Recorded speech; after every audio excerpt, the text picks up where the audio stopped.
رمضان کے ختم ہونے کے بعد شوال کا چاند نکل آتا ہے تو چاند نکلنے کے ساتھ ہی تکبیرات کہنا شروع ہو جاتی ہے بلند آواز سے، اللہ اکبر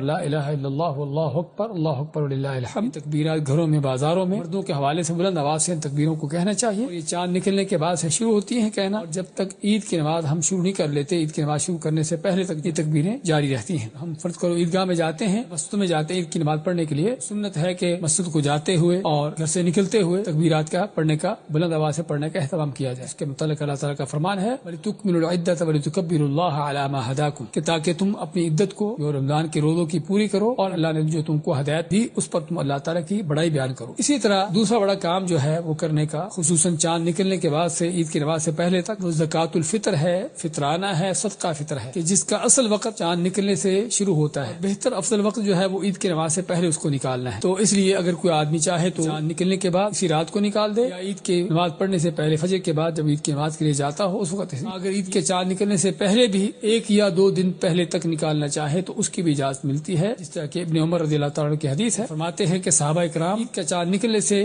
1 یا 2 دن پہلے فطرانہ نکال دیتے تھے۔ بعض اوقات اگر کوئی فطرانہ جلدی نکالنا چاہتا تو 1 یا 2 دن پہلے نکال دیتے، لیکن اس کا افضل وقت جس طرح ہم نے بتایا ہے کہ وہ عید کی نماز سے پہلے ہے فطرانے کے حوالے سے۔